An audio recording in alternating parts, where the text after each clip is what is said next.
자, 이제 같이 하나님의 말씀 살펴보도록 하겠습니다. 한 절씩 교독하겠습니다. 다 함께 읽겠습니다. 또 이스라엘 자손들이 길갈에 진쳤고 그달 14일 저녁에는 여리고 평지에서 유월절을 지켰으며 유월절 이튿날에 그 땅의 소산물을 먹되 그날에 무교병과 볶은 곡식을 먹었더라. 또 그 땅의 소산물을 먹은 다음 날에 만나가 그쳤으니 이스라엘 사람들이 다시는 만나를 얻지 못하였고 그 해에 가나안 땅의 소출을 먹었더라. 아멘. 자, 이제 고민이 있는 감사, 오늘 두 번째로 만나에서 농사로라는 제목으로 같이 오늘 여러분과 함께 말씀을 나누도록 하겠습니다. 자, 땡스기빙은 사실 미국에서 이 추수감사절이라고 하는 땡스기빙은 뉴 노멀과 관련이 되어져 있습니다. 청교도들에게 뉴 노멀에서 이 뉴 노멀이라고 하는 상황에서 그들이 서바이벌십을 하면서 시작되어진 그것이 바로 추수감사의 고백이었습니다. 단지 그들은 새로운 대륙, 새로운 환경, 새로운 기후, 모든 상황에서 그들은 시작했다는 것만이 중요한 것이 아니라 오히려 그들은 뉴 노멀은 익숙했던 것들이 실패하고 완전히 새로운 농법으로 새로운 먹거리를 시작해야 하는 정말 뉴 노멀에는 생존 그 자체를 요구하고 있었던 것이죠. 모든 것이 달라졌고 그들은 완전히 좌절을 경험하는 것으로부터 출발해야 했습니다. 청교도들에게 뉴 노멀은 희망찬 새로움이 아니라 절망의 눈물을 삼키는 시작점이었던 걸 기억합니다. 메이플라워를 타고 바다를 건너서 11월에 도착한 그들은 매서운 가을과 겨울에 그 추운 겨울 날씨에 살아가는 사람들의 생명의 불꽃이 꺼져가는 것을 그냥 지켜봐야만 했습니다. 이미 우리가 다 잘 알고 있는 것처럼 102명이 이 미국 신대륙에 도착해서 그들은 맞이한 첫 겨울에서 2, 3개월 사이에서 절반 이상이 생명을 잃는 일이 있었습니다. 1월과 2월 사이에는 하루에 2명 내지 3명씩 그렇게 쓰러지면서 결국 봄이 되어졌었을 때 102명 중에 살아남은 사람은 50명이 생존한 상태였다라고 하죠. 신앙의 자유를 찾아왔던 청교도들이 어쩌면 믿음을 하나님의 새로운 신앙의 자유를 위해서 찾아와서 도착했던 신대륙에서 그들이 가장 많이 드린 기도는 영양실조와 질병으로 죽어가는 가족들을 위한 기도였고 그들이 가장 많이 드린 자유로운 예배는 장례 예배였던 것이죠. 처음 뉴 노멀은 그들에게 신대륙에서 다가오는 새 시대를 여는 희망찬 설레임으로 가득 찼던 것이 아니라 사랑하는 사람을 영양실조로 질병으로 죽어가는 모습을 지켜보며 죽음의 그림자와 마주해야 했던 슬픔과 고통의 통곡이 이어지던 바로 그 시간이 뉴 노멀의 때였다라는 것을 기억하게 됩니다. 청교도들에게 뉴 노멀은요, 익숙하고 잘하던 것들에 대한 실패를 의미했었습니다. 죽음의 겨울을 보내고 살아남은 50명이 첫 농사를 지었습니다. 그래도 봄이 왔으니 희망을 가진만 알 텐데 뉴 노멀의 시대에 최선을 다해서 첫 해 농사를 지었지만 그들은 실패했습니다. 우리는 그렇게 많은 사람이 죽고 난 다음 그의 수확이 풍년이었을 거라고 많이 생각하지만 그러나 실제 역사를 살펴보면 뉴 노멀의 그들의 첫 농사는 많은 것들이 실패하는 것이었습니다. 실제로 영국에서 가져왔던 완두콩과 보리는 신대륙의 그 풍토에 도무지 적응하지 못해서 다 죽어나가고 실패했습니다. 내가 익숙하고 잘하는 곡물과 농법이 하나도 신대륙의 뉴 노멀의 시대에는 적용되지 않았습니다. 지금까지 완두콩 농사는 내가 최고였고 내가 보리 농사는 얼마든지 몇십 년을 해왔다는 자부심과 베테랑들이 아무런 역할을 할 수 없는 상황 가운데 있었습니다. 그러나 원주민들에게 처음 배운 옥수수 농사 그 농법은 잘 되어 그나마 20에이커의 수확을 했습니다. 그렇다고 이것도 엄청난 풍년은 아니었습니다. 그들은 그 50명이 살아남기 위해서 한 가정마다 하루에 5개씩의 옥수수를 나눠주며 그들은 그 긴 싸움을 견뎌냈던 것이죠. 그래서 지금도 추수감사절이 되면 옥수수 5개를 꺼내 놓는 것이 그때 유래했다는 말이 있습니다. 처음 농사 짓는 사람이나 농사 전문가나 영국에서 우리가 사용하던 작물과 곡물은 아무런 효과가 없었고 오직 신대륙에서 네이티브 아메리칸들에게 배운 농법, 그것으로 다시 시작해야 했습니다. 그 덕에 농사 전문가도 초보가 되었습니다. 하나님의 농법도 아니고 이교도들, 소위 말하는 우상 숭배자들의 농법 덕택에 그들은 살아남을 수 있었던 것이죠. 뉴 노멀은 새로운 시대, 희망의 시대가 아니라 소위 말해서 나의 전성기의 종말, 내가 가장 잘하는 것들을 하나도 하지 못하는 시대가 열렸다라는 것을 의미했던 것이죠. 이처럼 추수감사절은 메이플라워를 타고 왔던 그들의 추수감사는 신대륙의 풍요와 번영, 희망찬 시대에 대한 혜택을 통해서 그들이 고백해낸 감사의 노래가 아니었습니다. 오히려 엄청난 이별과 고통의 눈물, 그리고 내가 가장 잘하던 것들에 대한 전성기의 종말을 받아들이는 결단을 통해서였습니다. 가장 자유로운 예배를 드리고 싶어 왔던 그들이 가장 많이 드린 자유로운 예배가 장래 예배가 될 거라고 누가 생각이나 해봤겠습니까? 여러분, 그렇다면 하나님의 은혜는 사라진 걸까요? 농법이 바뀌고 사랑하는 사람들과 사별하고 그리고 모든 것이, 우리가 준비한 모든 것이 실패로 돌아갔다면 하나님의 은혜는 완전히 사라지고 실패한 걸까요? 절망 속에서도 하나님은 그들에게 다른 문을 열어주셨고 그들을 향한 은혜를 끊지 않고 이어가셨던 것을 우리는 바라봅니다. 메이플라워를 타고 왔던 청교도들은 자신들의 계획이 다 실패하고 사랑하는 사람을 잃어버린 그곳에서 하나님의 은혜가 끝났음을 선포한 것이 아니라 하나님의 은혜가 다른 방법으로 시작되고 있다는 것을 고백했다고 믿습니다. 뉴 노멀의 시대에 우리는 어떤 감사를 드려야 할까요? 저와 여러분도 신대륙에 비행기를 타고 이 땅에 와서 그 전까지는 우리는 이 신대륙이 주는 번영과 혜택과 풍요가 추수감사의 땡스기빙의 늘 중요한 이유였다고 한다면, 그러나 이제는 코비드-19 시대를 겪으면서 살아가는 사람들의 장례를 치르며 지금까지 내가 잘해왔던 익숙하고 잘하던 것들이 그 번성기가 끝이 나고 실패와 좌절을 경험하면서 모든 것을 처음부터 다시 시작해야 하는 그런 상황이 되었습니다. 하지만 한쪽이 닫히면 한쪽이 열리는 것을 보는 게 인생이라고 헬렌 켈러가 말했던 것처럼 우리는 지금 이 시대에도 이 세상의 많은 것이 바뀌고 나의 익숙하던 것들이 끝이 나고 번성기의 종말이 온다 하더라도 하나님은 또한 우리들을 향해 새로운 문을 열고 계신 것을 볼 수 있을 때 우리는 다시 감사를 회복할 수 있으리라고 믿습니다. 그렇습니다. 하나님, 다른 문을 열어주시는 것을 보게 해주십시오. 다른 눈을 열어주시며 다른 해석과 깨달음을 주십시오. 그 고백과 함께 나아갈 때 저와 여러분에게는 다른 의미의 진정한 감사가 다시 시작될 줄 믿습니다. 저는 이번 추수감사절을 맞으면서 정말 뉴 노멀의 시대에 청교도들의 감사가 무엇이었는지를 다시 생각을 하게 되어집니다. 그래서 오늘 우리에게는 이제 다시 한번 고민이 있는 감사, 사색이 있는 감사, 깨달음이 있는 감사로 저와 여러분이 다시 참된 감사를 회복하게 되기를 주님의 이름으로 축복합니다. 출애굽한 이스라엘의 가나안 정복전은요, 사실 이건 그 메이플라워를 탔던 청교도들만의 이야기가 아니라 가나안 땅에 들어왔던 히브리 노예들의, 출애굽한 히브리 노예들에게도 마찬가지의 뉴 노멀의 시대였습니다. 출애굽한 이스라엘의 가나안 정복전도요, 독특하게도 추수와 뉴 노멀이라고 하는 용어와 관련이 되어집니다.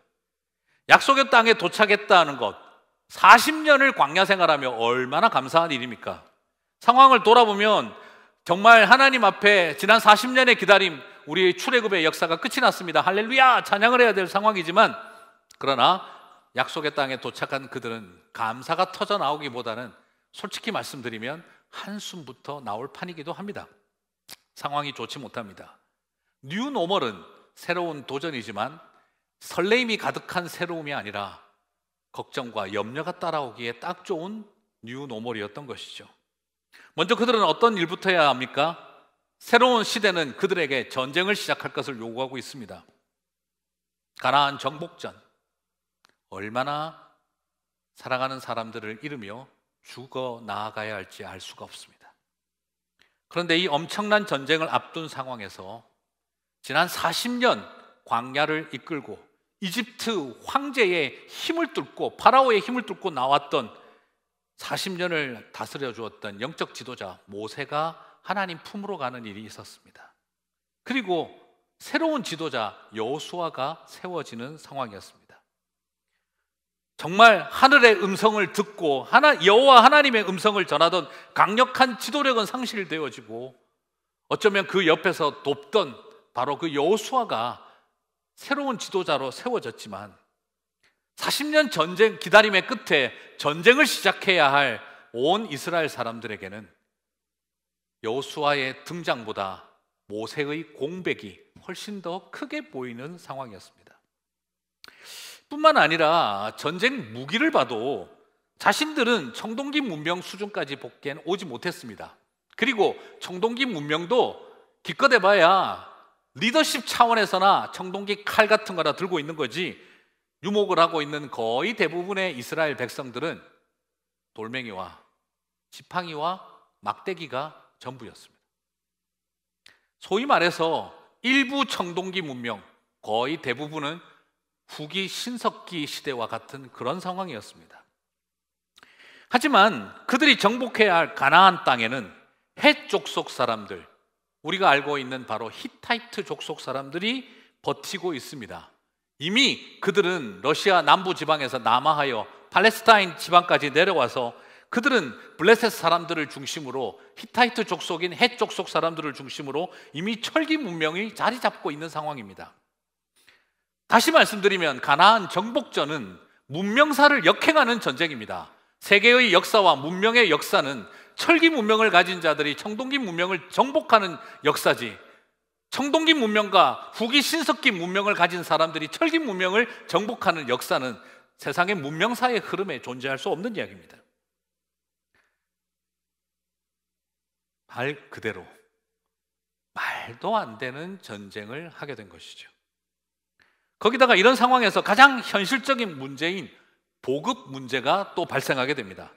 여러분, 전쟁은요, 뭐 군대 갔다 오신 분들은 다 알겠지만, 군사들의 전투력과의 싸움이기도 하지만 보급과의 싸움이기도 합니다. 얼마나 보급이 잘 되느냐, 물자와 싸움이죠. 40년간 매일 한 끼도 거르지 않고 밥하지 않아도 늘 존재했던 만나가 끊어지게 됩니다. 매일 음식 걱정 없이 전쟁을 해도 시원찮을 판입니다. 남의 땅에 들어와서. 그런데 매일매일 먹던 40년 먹거리 만나가 사라졌습니다. 여호수아 5장 11절 12절 오늘 본문 한번 보실까요? 6월절 이튿날에 그 땅의 소산을 먹되 그날의 무교병과 볶은 곡식을 먹었더라. 또 그 땅의 소산물을 먹은 다음 날에 만나가 그쳤으니 이스라엘 사람들이 다시는 만나를 얻지 못하였고 그 해에 가나안 땅의 소출을 먹었더라.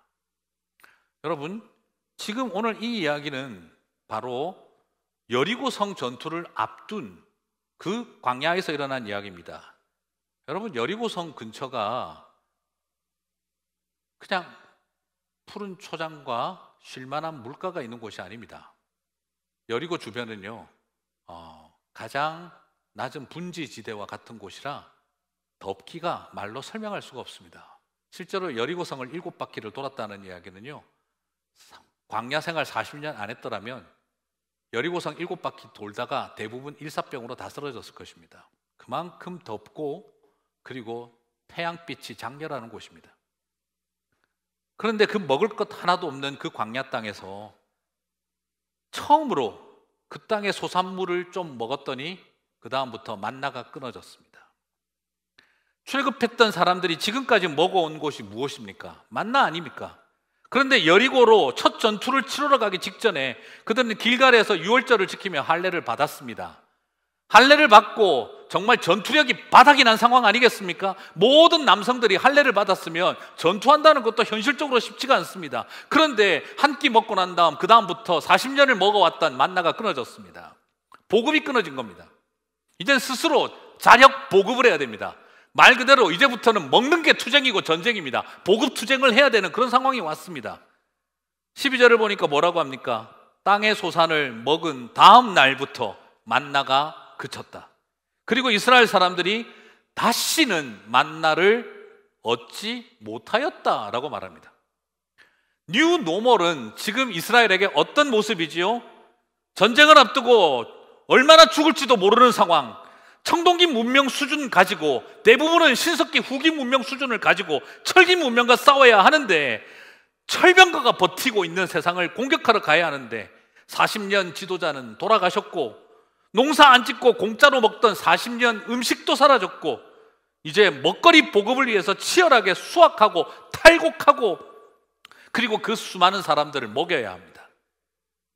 여러분 이것만 쳐다보면은요 모든 것이 닫혔습니다. 40년 지도자, 40년 먹거리, 그리고 청동기, 신석기 문명. 어디가 어딘지 땅도 잘 모르는 그곳에 이제 할례받은 몸으로 전쟁을 시작해야 한다. 모든 것이 닫힌 것, 그것이 뉴 노멀이었습니다. 하지만 사랑하는 성도 여러분, 닫힌 것만 보면 절망이지만 그러나 다시 그 상황 속에서 열어주시는 것을 본다면 우리는 소망과 감사를 시작할 수 있는 것이지요. 뉴 노멀은 닫힌 것만 있는 것이 아니라 닫힌 만큼 새로운 것이 열렸던 시대였습니다. 우리는 그 안목을 가져야 합니다. 뉴 퍼스펙티브가, 뉴 노멀에는 뉴 퍼스펙티브가 필요합니다. 새로운 관점이 필요합니다. 그들 손에는 철병거가 있지만 우리 손에는 돌멩이와 지팡이와 일부 청동기 칼밖에 없다라는 것만 바라보고 있으면 안 됩니다. 오히려 다시 생각해 보니까 우리는 지금 내 손에 무엇을 쥐고 있는가, 그들 손에 무엇을 쥐고 있는가를 보고 있지만 그러나 전쟁은 내 손에 뭐가 쥐어 있느냐가 중요한 것이 아니라 그들을 붙들고 있는 이가 누구며 우리를 붙잡아주고 계시는, 우리는 지금 누구의 손에 있느냐가 더 중요하다는 것을 보게 되었던 것이죠. 40년 지도력을 가졌던 모세는 죽었지만 하나님은 새로운 여호수아라고 하는 하나님의 사람을 세운 것을 볼 수 있어야 했던 것이죠. 40년 먹었던 만나는 그쳤지만 그들이 씨도 뿌리지 않고 그리고 어떤 것도 하지 않았는데 하나님은 그 수확의 계절에 가나안 땅으로 인도하셔서 그 땅의 소산을 먹을 수 있게 하셨습니다. 하나님의 은혜가 사라진 것이 아니라 하나님의 은혜가 다르게 역사하고 있다는 것을 그들은 바라볼 수 있었다라는 것이죠. 그렇습니다. 지금 내 눈앞에서 닫히는 것이 있다면 열리는 것이 있는 것, 그래서 닫히는 것을 바라보고 두려워하고 염려한다면 우리는 감사할 수 없을 것입니다. 그러나 다른 눈을 열어 바라보면 닫히는 것 사이에 새롭게 열어가시는 하나님을 바라보는 것입니다. 40년의 지도자 모세는 사라졌지만 우리와 함께 했던 여호수아가 있고 만나는 그쳤지만 그 땅의 소산을 먹게 하시고 그리고 그들 손에는 철병거가 있고 우리 손에는 청동기밖에 없지만 그러나 하나님의 손이 우리를 붙잡고 있다는 것을 바라볼 때 내 손에 쥔 것으로 전쟁하는 것이 아니라 하나님의 크신 손과 팔을 의지하여 전쟁을 한다는 것을 바라볼 수 있을 때 그 모든 것은 감사의 이유가 된다는 것이죠. 사랑하는 성도 여러분, 사실 만나와 농사는요 무엇이 우리에게 기적인지를 다시 한번 가르쳐주고 있습니다. 여러분 한번 질문해 볼게요. 기도만 하면, 여러분이 기도만 하면 사업이 잘 되고 기도만 하면 자녀들이 성공하고 내가 기도만 하면 병이 낫는 기적이 우리 교회 모든 성도들에게 날마다 매일 일어난다면 여러분 감사하시겠습니까? 굳이 감사할 필요까지 하는 생각이 드시겠습니까? 매일매일 기적이 일어나면 여러분 감사가 나오시겠어요? 당연하지 이렇게 되시겠습니까? 광야에서 만나를 처음 보았을 때 얼마나 신기하고 얼마나 기적이었습니까? 야, 이런 기적이 다 있나? 세상에 우리가 아무것도 하지 않은데 우리 집 앞에 그 광야에 그 빈틈 나무 그 풀 사이에 이 뭐 희한한 것이, 그 만나가 뭡니까? 만나라는 말 뜻이 맛있다 이런 게 아니고 도대체 이것이 무엇인고 하는 겁니다. 말로 설명을 못 하는 거죠. 말 그대로 캥거루입니다. 네, 캥거루라는 이야기 여러분 혹시 아시죠? 호주에 갔던 백인들이 길거리 막 그냥 광야에 캥거루가 뛰어다니는 걸 보고 원주민들한테 물어본 거예요. 저 동물이 도대체 뭐냐고. 그래서 원주민들이 캥거루 한 겁니다. 아, 그래서 이름이 캥거루라 했는데 사실 원주민 그 캥거루가 무슨 뜻이었냐면 우리도 그게 뭔지 몰라요 이 뜻이었다는 거예요. 그래서 캥거루라는 이름은 뭔지 모릅니다라는 겁니다. 어쩌면 지금 만나라는 것도 그겁니다. 도대체 이게 뭐뇨 하는 겁니다. 황당하고, 죄송합니다. 이게 아재 개그 같은데 만나가 이런 거예요. 오, 만나 하는 이런 느낌입니다. 거의 그런 느낌으로 지금 나온 이름이에요. 얼마나 신기하고 놀라워하고 희한하게 생각을 했겠습니까? 아무것도 하지 않아도 매일 먹을 것이 눈앞에 턱턱 떨어집니다. 여러분, 그 더운 사막을 지나가는데 매일마다 낮 시간에는 구름 기둥이 뜹니다. 밤 되면은 불 기둥이 뜹니다. 이건 밤이나 낮이나 춥거나 덥지 않고 시원하고 따뜻했습니다. 춥지도 않고 덥지도 않고 시원하고 따뜻하게 보내도록 했습니다. 아무리 걸어도 닳지 않는 신을 신었습니다. 이거 기적이죠, 그죠? 그런데 여러분의 우리가 살고 있는 LA 바닥에 길거리에 다이아몬드가 계속 굴러다니면 그 다이아몬드는 보석일까요? 돌일까요? 사람 마음은 참 간사하거든요. 40년을 매일같이 반복되는 기적을 보면요, 유대인들이 기적처럼 여길까요? 아니면 지겨운 일상처럼 여겼을까요? 우리는 하나님이 아무리 은혜를 베풀어줘도 그 은혜를 은혜로 여기지 못하는 죄인들입니다. 죄인들은 간사합니다. 그것을 하나님의 은혜, 기적으로 여기기보다 40년이 흘러가며 당연한 일상처럼 여겨왔던 죄인된 우리의 모습이 광야에서 있었습니다. 제가 예전에 책을 한번 읽는데 기적이 상식이 되는 교회라는 책 제목, 제가 안 읽었습니다. 솔직히 제목만 보고 그냥 덮어버렸습니다. 기적이 상식이 되는 교회, 저는 그 제목 보고 솔직히 웃었습니다. 기적이 상식이 되면 연약한 죄인들이 기적으로 여길까요? 과연 감사할 수 있을까요? 기적이 상식이 되면은요, 사람들은 그냥 완악해지고 여전히 불만족스러워합니다. 왜냐하면 우리는 다 죄인이기 때문인 것이죠. 죄인인 인간은 매일같이 기적이 일어나면 더 감사할 존재들이 아니라 더 불평, 더 원망, 더 낙심할 존재들이 되는 것이죠. 매일 만나는 만나를 만나고서도, 많이 워드플레이가 되네요. 매일 만나는 만나를 만나고서도 그들은 지겹다고 고기 달라고 하며 애굽을 그리워하는 사람들이 되었습니다. 그런 기적을 매일같이 경험하면서도 그들은 그 기적을 감사하지 않았던 것을 우리는 바라봅니다. 그러면 하나님이 이런 기적을 주신 것을, 매일마다 기적을 베풀어 주신 것이 하나님이 잘못된 행동이었던 걸까요? 결코 그럴 수 없죠. 만나를 주신 기적을 어떻게 우리가 감히 잘못이라고 말할 수가 있겠습니까?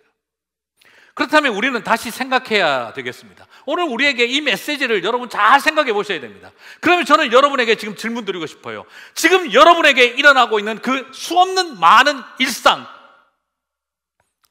여러분 그것을 어떻게 여기겠습니까?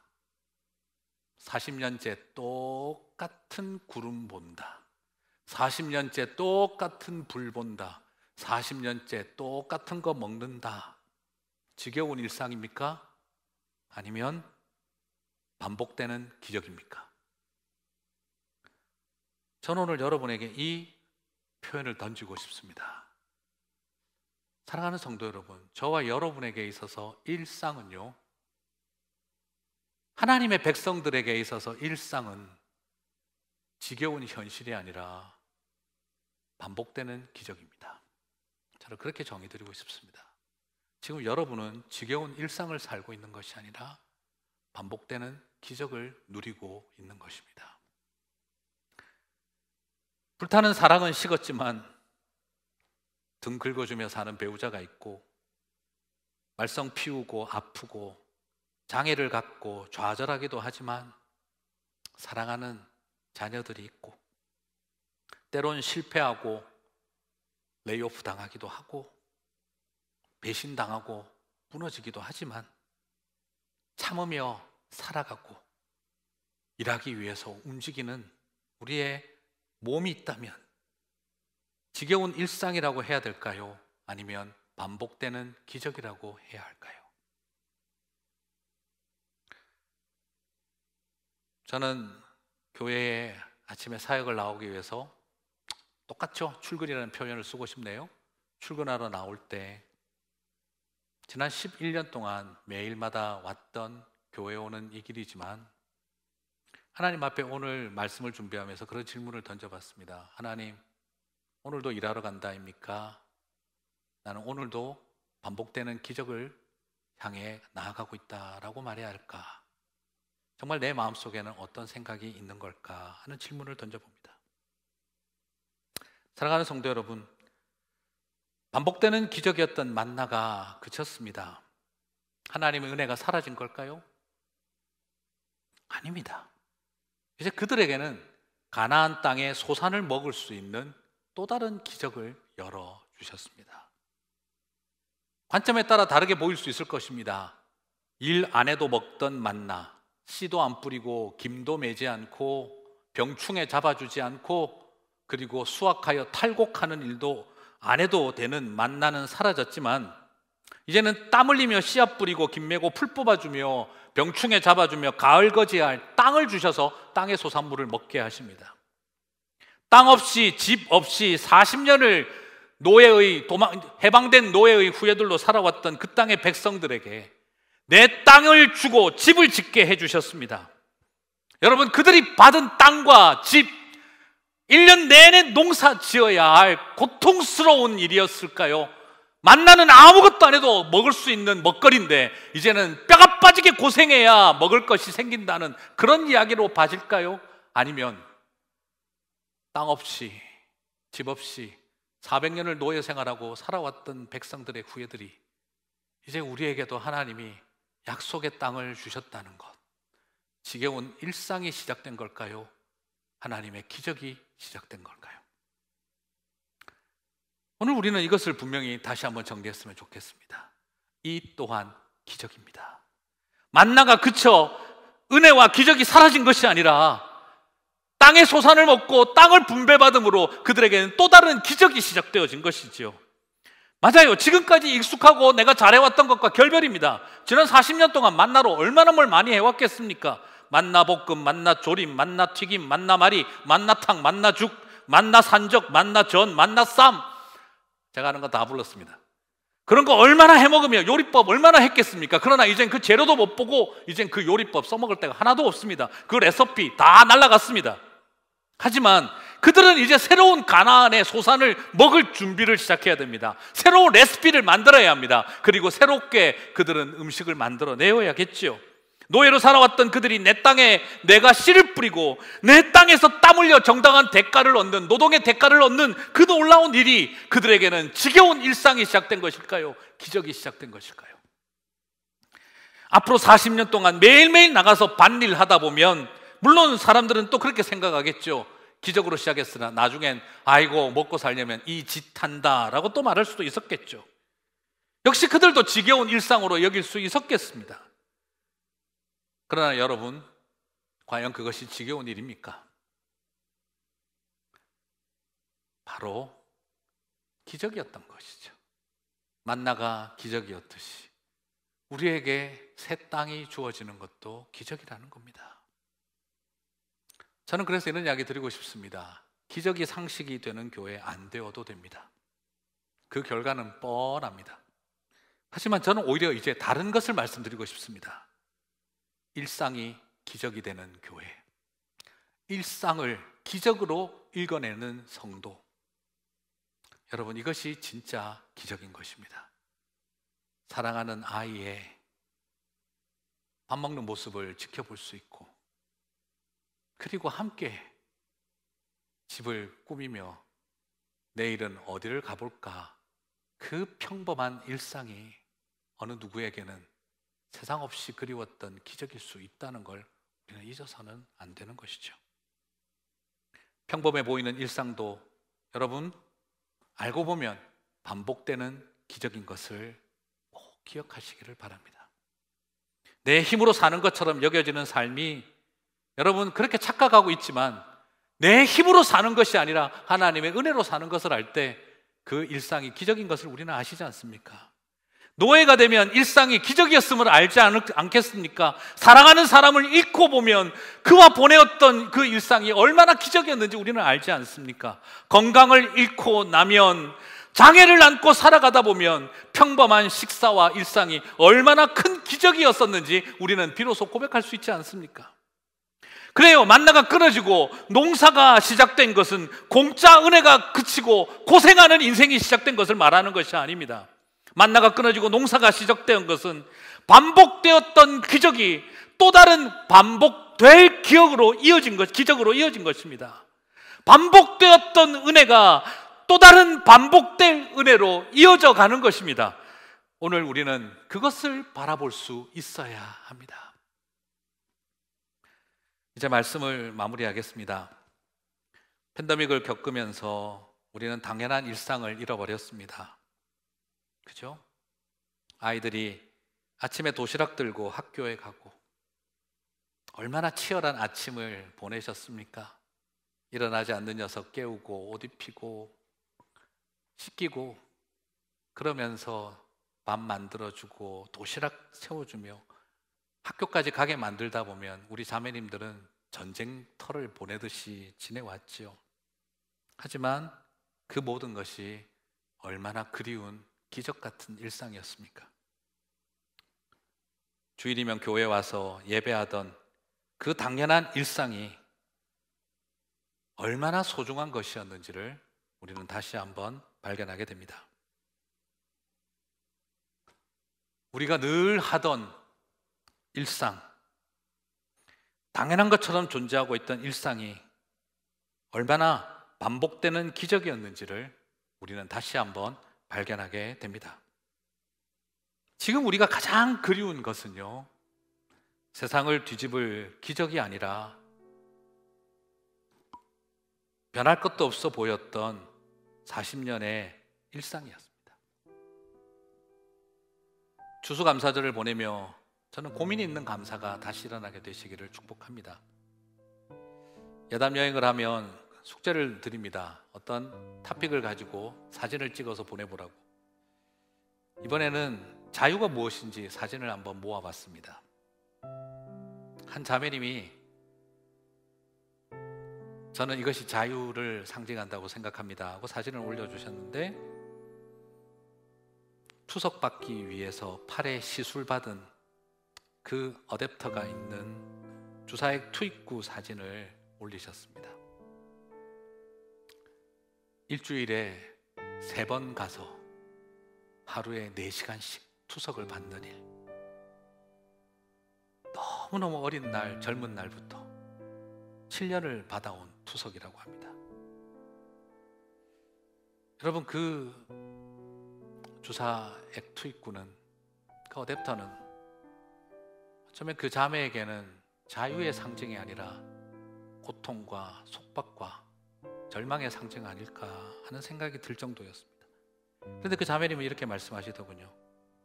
저는 이 시술받은 팔을 보면서 제 인생에서 너무나 소중한 2, 3일간의 자유가 지어지는 통로로 여깁니다. 일주일에 3번씩 가서 4시간씩 고생하는 통로로 보이는 것이 아니라 내 인생에서 너무나 소중한, 그래, 이제 이틀 동안, 사흘 동안은 나는 자유할 수 있다 하는 통로로 여긴다는 거예요. 나는 2, 3일간의 육신의 자유를 누리기 위해 피를 투석하는데 예수님은 내 영혼의 영원한 자유를 위해 그 죄를 깨끗게 하시기 위해 보혈을 주셨다는 것을 기억합니다. 저는요, 언제 어떻게 갑자기 세상을 떠날지 모르는 사람이잖아요. 하지만 이틀 사흘을 그래도 자유롭게 살아갈 수 있는, 그렇게 만들어주는 나는 이 팔을 보면서 생명을 누릴 수 있는 자유, 그것을 발견하기 때문에 저는 굉장히 감사합니다 라고 이야기를 하셨어요.